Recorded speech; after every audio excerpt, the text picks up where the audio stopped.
Well, hello everyone, and welcome to Friday the 13th of September 2024. I am Delbridge, Benchmark Realty, Murfreesboro, Tennessee, and this is your weekly status chat. Well, we're going to look at some things. Today may not be a greatly inspiring type of situation, but I wanted to bring it to you because it is very important, whether or not you think it applies to you or not. And we'll look at it right now. If you like this content, please go to CallDelToSell.com, find the tab that says on YouTube, click it, and it'll open up a page of QR codes. There you can use a smartphone to scan and get to the YouTube page, or you can just mouse over and click it on a PC. There you'll be able to subscribe to this little button over here and click the notification bell so that YouTube will notify you when each Friday's blog has been uploaded. Thank you. I'm sure that you do not live in a vacuum, and you've heard of such spurious accusations and assertions that we will in fact see lower inflation in the third quarter of 2024, and that'll be just in time for the labor market to become more important than inflation, because then we can ignore QT, quantitative tightening, restrictive money policy, and start spending money again, start printing that money again through QE or quantitative easing.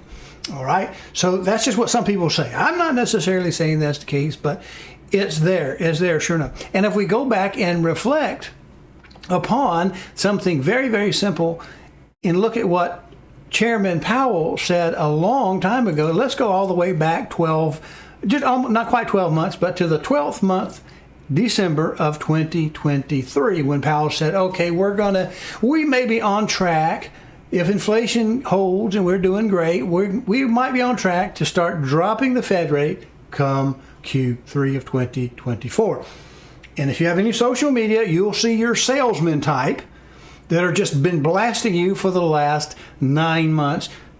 Mortgage rates are coming down. Mortgage rates are coming down. Do this, do this, do this.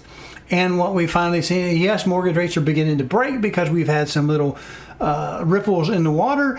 And lo and behold, it happens to be Q3 of 2024. They had kind of targeted September, and it looks like next week we'll get 25 basis points, maybe 50. Hopefully it won't be 50. Hopefully it won't be 25, because if we talked about that last week, if we see 50, it's going to be a recessionary signal that the economy is crashing, and we got to go into that QE, that printing of that money coming up to save us from ourselves, to save the economy by printing trillions more that we don't have a corresponding revenue source to feed, except for the Democrat plan for unrealized capital gains.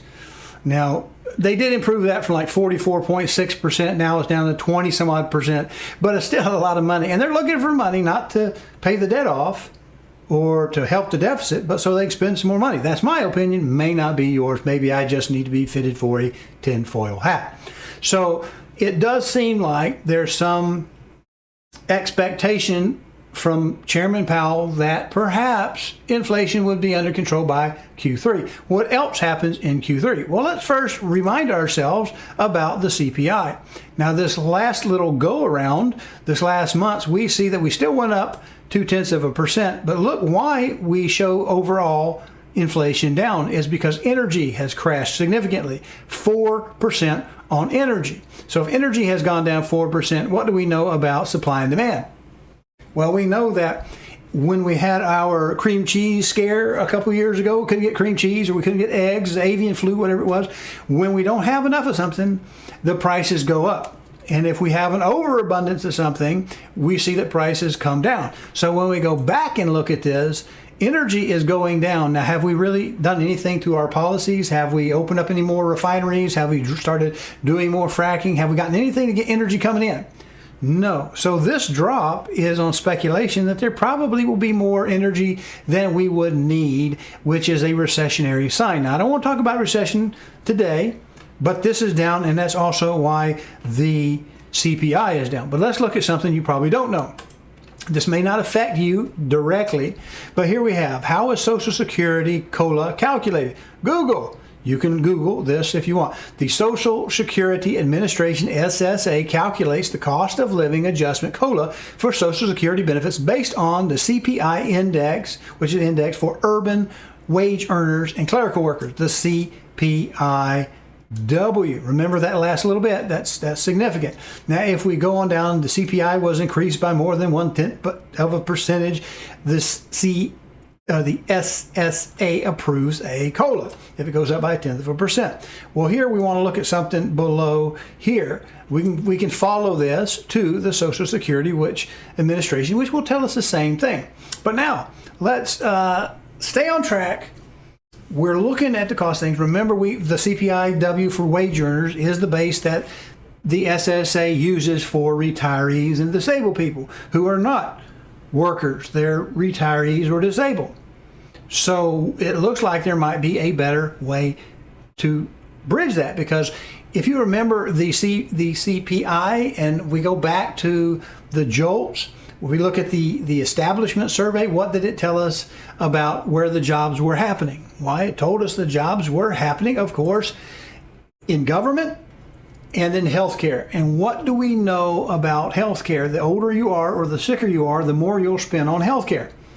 It's just a fact. So the survey we should use for CPI, for a COLA, for cost of living, should be based on something that's appropriate for those people that are being measured. If the retirement benefit or the partial retirement benefit that the SSA has, Social Security has, is for older people, non-workers, then why aren't we using that as an index versus? Because do you remember when Barack Obama wanted his Obamacare? What did he say he was going to do? He was going to make it mandatory. It wasn't a tax until they got it passed, and then it became a tax. And then he said, yes, I have the right to tax you people. And so suddenly it was okay to be a tax after he got the bill passed, and that went to Supreme Court. But his idea was, we'll force these young and healthy and vibrant humans that we have in our world, we'll force them to buy insurance. And because they're healthy and vibrant, they won't need much health care. And so we'll take their money away from them and we'll give it to the sick and the infirmed and the elderly who do need it. It's all about redistribution. Because remember, when we look at those jobs, government provides no income. It only takes from some to give to another. It's redistribution of wealth. Now, healthcare does produce jobs and does produce income. So we have the two biggest jobs that we've been seeing over the previous quarter, and even recently, those are government, which produces nothing, and healthcare, which produces a service. And we see that older folks and the sick need the healthcare more than the others, but we're still looking at a Social Security COLA, or cost of living, which is not to be a raise, it's just to keep up with where you were, based upon the CPI-W. Well, let's look at this source right here. This is the Senior Citizens League. I'm not really that familiar with them, but the cost of living adjustment COLA.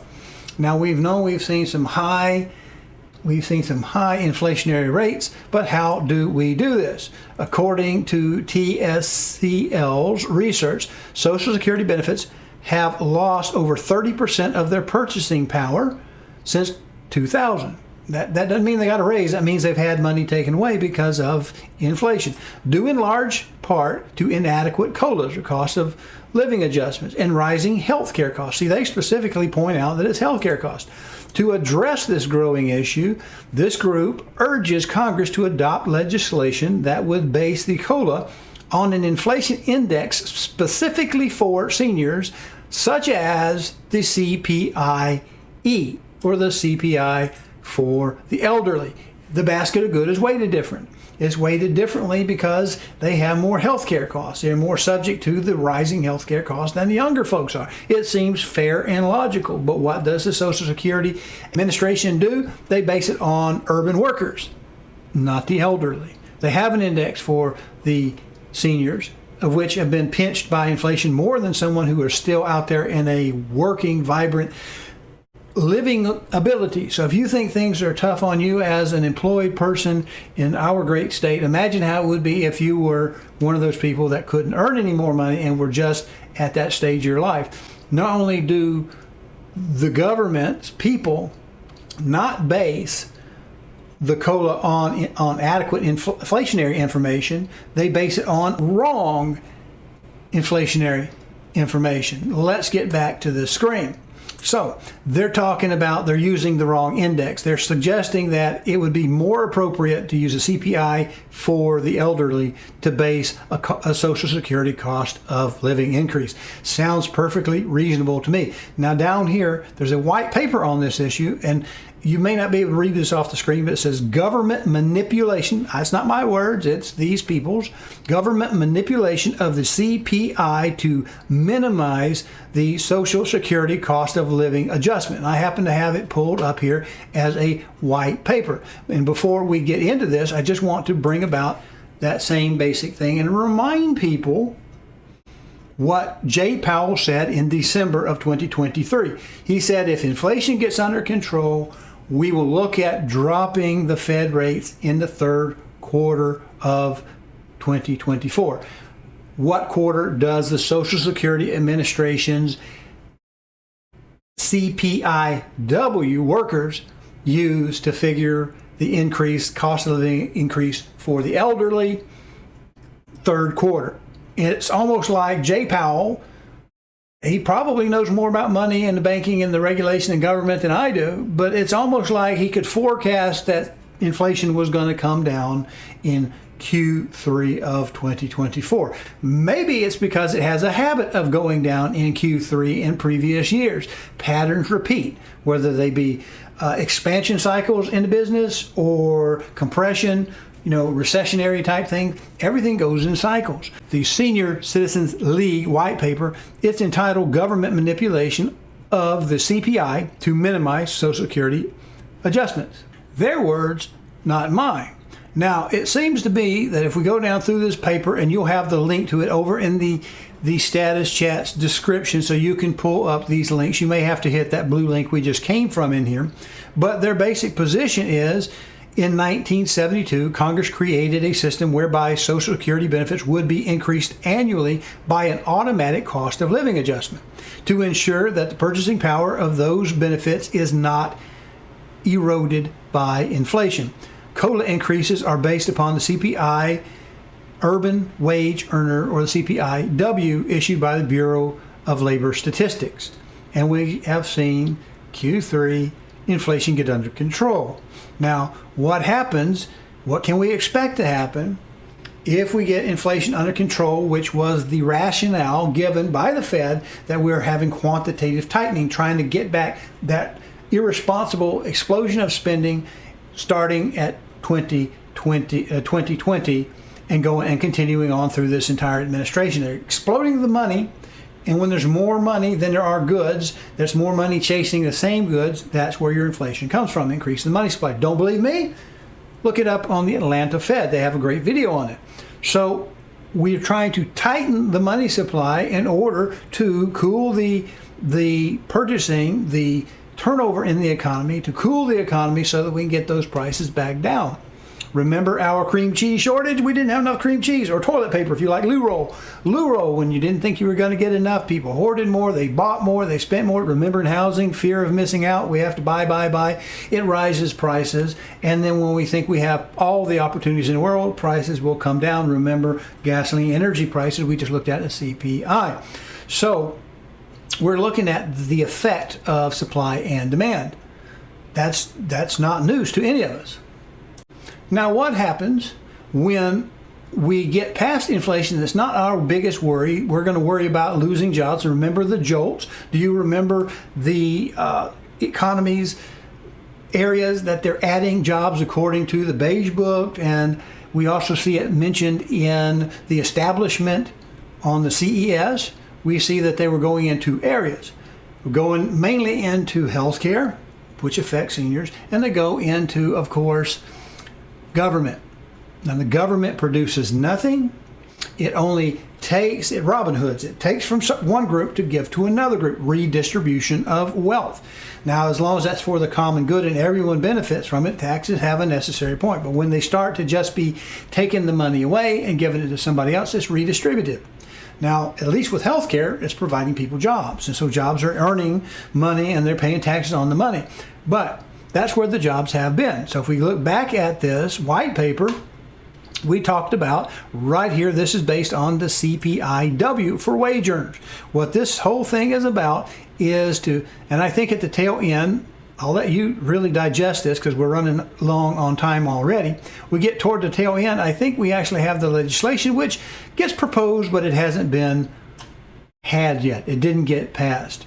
And what it's saying is basically right here in the description under the findings that we want to move it from the CPIW right there, CPIW, to the CPIE for the elderly. Use the elderly's consumer price index for what they have to pay for. Because again, the COLA is not to make you richer.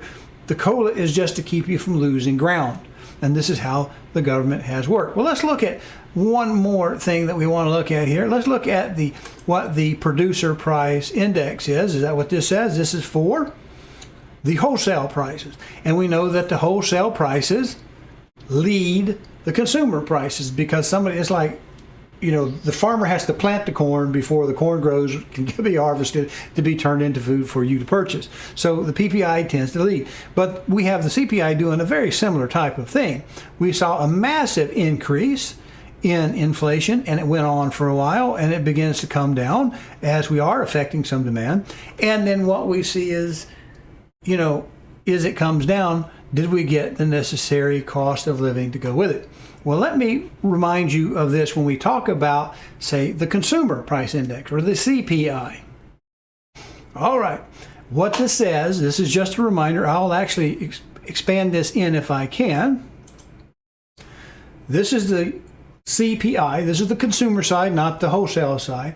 As of January 2023, the CPI weight update, starting with January of 2023 data, the BLS plans to update weights annually for the CPI based on a single calendar year of data using consumer expenditures from 2021. This reflects a change from the prior practice of updating weights biennially using 2 years of expenditure data.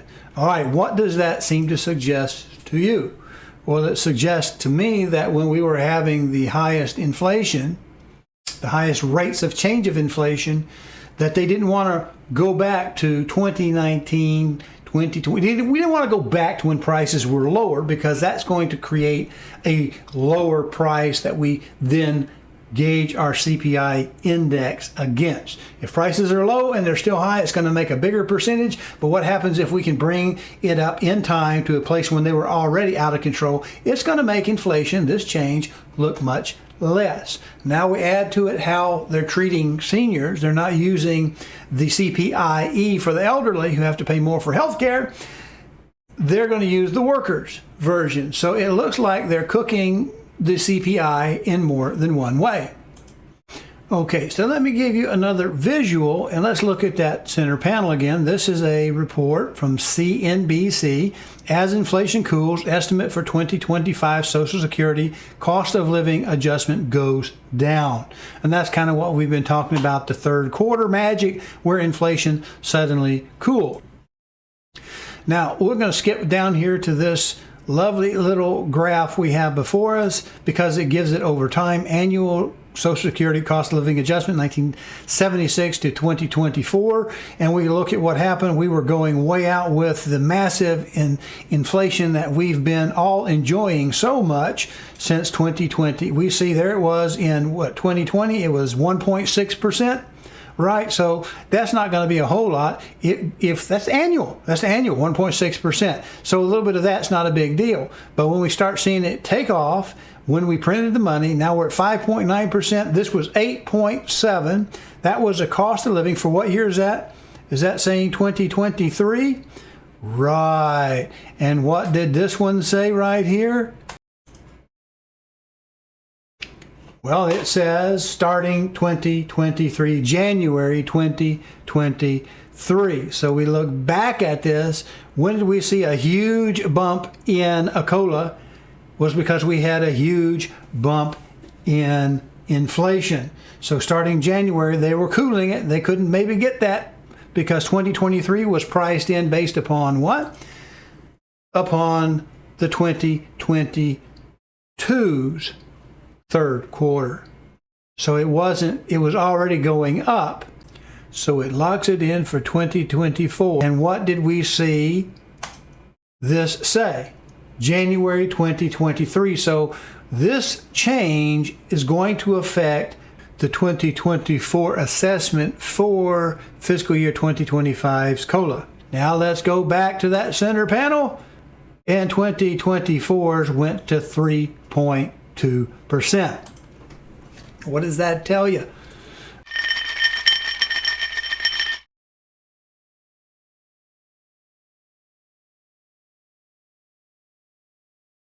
But as we shift from quantitative tightening, because we're concerned about inflation, and now third quarter of 2024 says inflation is just lovely, we're going to go into quantitative easing. Translation, they're going to start printing money again. And what was it that caused the inflation in the first place? The printing of the money. But now we're going to print the money because the government's going to rescue the job market. So what's it going to be next year? Is that enough to survive? Well, that's enough of that. I just want to show you, certainly the group here that was with, of course, the Senior Citizens League that we were looking at just here a second ago. The Senior Citizens League thinks that there's actual governmental manipulation of the CPI for the purposes of minimizing the cost of living payouts to the senior citizens as beneficiaries. So not only are we using the wrong index, we're using wage earners, not the CPIE. What we're using cooked data from the BLS to start with, it appears to me to be, and they're losing ground. So while we're spending money, we're getting ready, it looks like, to lower the Fed rate, which may help home buyers a little bit if it doesn't respond by having then higher demand, which causes higher prices to go with it. So are we making legitimate progress? Either which way, you've got to make a decision. You've got to hit what's being pitched at you from 90 feet away. We're playing baseball here. We're not playing here just to walk on base. We got to swing at what's being pitched at us, and we go from there. All right, well, let's look at this week's numbers. Hello, I'm Delbridge of Benchmark Realty, Murfreesboro, Tennessee. If you are currently unrepresented and would like to know how to compare up to 3 properties side by side and room by room, then go over to my new YouTube channel, CallDelToSell. That's 1 L and Del, no spaces. Watch the demo on Real Scout, and then call me and we'll set up your exclusive ad-free account today. Last week, 9/6 of 24, we had 20,090 in the opportunities. That was down over the previous period. We had 4074 in the under contract still showing. That was down over the previous period, and a ratio of 18% between those two. Now that we've seen 2 inflationary numbers come at us this month, we see PPI and CPI. It looks like we're on target to get at least 25 basis points, maybe 50 basis points. We're going to start that, dropping that down. Mortgage rates are falling. We've seen an increase in activity. We now have for 9/13/24, 23,278 in the opportunities, which is an increase. We have 4118 in the under contracts still showing. That's an increase as well. And yet, the ratio between them didn't change. So that is 7 weeks in a row we've had a ratio of 18% between the contracts that are still being shown, the houses that's still being shown, and the total number that we have available on the market. So appreciate you. Have a great weekend.